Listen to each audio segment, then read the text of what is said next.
Good evening from Washington. I'm Larry O'Connor, and we begin tonight with a desperate president, desperate to cling on to power, desperate to throw whatever he can against the wall to save his fledgling political party, about to see electoral doom this coming Tuesday. Am I overstating the case? Well, you tell me. He had an opportunity, President Biden did yesterday, to make his final case to voters, to talk about the economy, to talk about his solution for the rise in violent crime in the streets, to talk about his solution coming out of the COVID pandemic, where your children were languishing with remote learning, their test scores down across the board. His opportunity to tell you his solutions about inflation, his opportunity to talk about the great successes that his party has had for the last 2 years. And instead, he gave you this.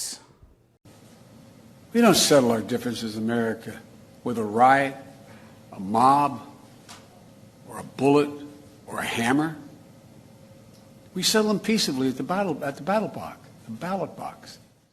Yeah, it's ballot box. And yeah, that's what he gave you. Division, acrimony, accusations, paranoia, and the clear message that if you don't vote for his party, well, you're the same as a lunatic hiding out in Nancy Pelosi's house waiting to bash her husband in with a hammer. Don't believe me? Well, let me just tell you, this is the only mention he made of his disastrous economy. I know there's a lot at stake in these midterm elections, from our economy to the safety of our streets to our personal freedoms, the future of health care, Social Security, Medicare. It's all important. But we'll have our differences. We'll have our difference of opinion. And that's what it's supposed to be. But there's something else at stake. Democracy itself. Yeah, democracy itself. I'm not the only one who sees it. A butt. That's a butt. That's a big butt. That's a Kardashian-sized butt. Yeah, I know this is important, but instead let's talk about the stake of our democracy, because if you don't vote for us, you're against democracy.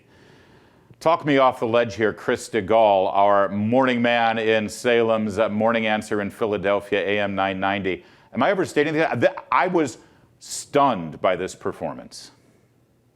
Yeah, I was too, and surprised by it, frankly. You and I follow the news professionally for a living. I don't even know where this came from. I don't know why the venue. Do you have any insight as to why Union Station? Do you know that I had listeners emailing me saying they got stuck in Washington, D.C. train traffic and had to stay overnight in D.C. because of this little stunt last night? Shut down Union Station, shut down traffic in downtown D.C. so we could motorcade the mile and a half to Union Station. He couldn't do it at the White House, Chris, because this was a political speech and not an address from the President of the United States. So he had to go somewhere. They picked Union Station, which, by the way, has beautiful natural architecture, and they decided to put him in front of a blue drape like he was at a Ramada somewhere. Everything about it was a disaster. Did they not let him go outside? Was there no other space to do this? Well, of course, they did clear the homeless encampments in front of Union Station, so they had one positive net benefit from this.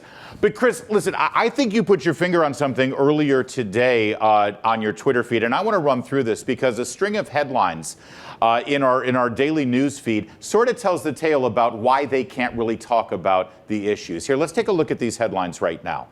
We start with this. White suburban women swing toward backing Republicans for Congress. Next. Pennsylvania's white working class sour on Democrats. Quote, they make you a racist if you don't 100% agree, unquote. The Fed and White House combine for a day that cuts to the heart of Biden's political problem. Yeah, that's talking about the rise in interest rates yesterday. Gavin Newsom, Democrats getting destroyed on messaging. This is, and Hispanic voters' impact in Pennsylvania House race shouldn't be ignored. That's your state that you're following so closely for us for Salem Radio, Chris. This is the problem. They've got nothing good to talk about. That's why they have to go back to 2020. They have to go to January 6th. They have to go to Trump. Yeah, in the Nancy Pelosi, Paul Pelosi home invasion thing, look, we don't have time, nor, frankly, the interest to relitigate it, other than to say, that is still a wildly suspicious story that at this hour is being used as a back. We don't even know the circumstances surrounding this guy, even if you take at face value what we're being told today. And for Joe Biden to invoke this guy before he's had his due process, before we've had a trial, before we know anything about this guy's true motives, to invoke it, that's a breach of Well, of course, the guy was an illegal alien, too. But that's not the way we roll in the United States, is the point. And this guy is now making all of us who oppose or question next week's election, we're virtually the guy that broke into the Pelosi household. So the event was curious. Tying us who question elections to an event like that is even more bizarre. And still even more bizarre, Larry, is to send out the warning, hey, just so you know, we're not going to know anybody who won the election on Tuesday, and you shouldn't complain about it. Just shut up. Don't question anything. It's going to take time. Yeah. When did the president start saying that in midterms? Yeah, you're absolutely right. And it's a really good point there that basically you just had the president of the United States poisoning the jury pool for the eventual criminal trial for this lunatic that broke into Paul Pelosi's house. This guy, his lawyers can say, hey, listen, I can't get a fair trial. The president of the United States just called me out personally before I even had, anything like an arraignment or what have you. This is desperation. Out of curiosity, and again, I know we're jumping all over the place here, but I do have to ask because a listener actually pointed this out. Is the story still that Paul Pelosi made a call to 911 from his restroom, from the bathroom? Is that still the story? That is the operational story as of now. Yes. And is it also correct that the police engaged in a battle between this guy and a hammer, like when they got there? True? Honestly, Chris, I heard that they observed the two of them holding the hammer, the police did, and only intervened after the assailant won the battle for the hammer and then started abusing Mr. Pelosi. That would be after the call about the guy in the house, right? Right, yes. So here's the very basic, easy question to ask, and I'd love an answer. If you're in the bathroom making a call to 911 about a guy that's broken into your home, why do you exit the bathroom to engage the man with the hammer afterward? I know I wouldn't. I think I'd just stay there, wouldn't you? Yeah, I'm pretty sure I would. And I would also call the security company that is supposed to be monitoring my home, since I'm one of the richest men in the city. Third most powerful person in the country, and you'd think that would be a secure location. Yeah. Is that what you... But Chris, here's the point. This became a perfect narrative for the president to use yesterday to let everyone who might be on the fence know that if you vote for those Republicans, you might as well be that guy who broke into the Pelosi home. That was the clear message yesterday. And it's one of the most despicable political messages I've heard in my lifetime. It's the worst. And it sets in motion this notion that if you and I question mail-in...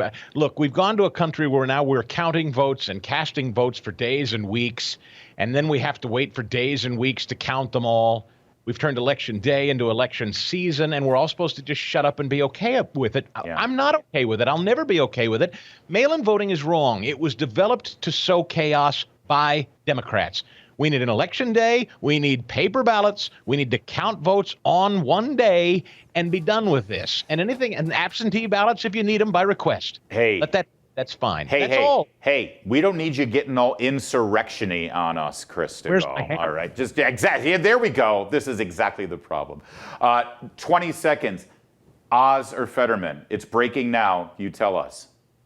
New polling says Oz has the edge. I think Oz does pull it out ultimately. Again, they keep warning us. Larry Krasner of Philadelphia said, hey, we're going to be mindful of election integrity. So they're basically warning us. We got a bag of ballots in the back. Yeah. So hold on tight, but I think Oz wins. We'll be checking in with Chris Stigall in Philadelphia on election night as we give you our full election coverage here on Salem News Channel. Make sure you tune in. More to come on O'Connor Tonight.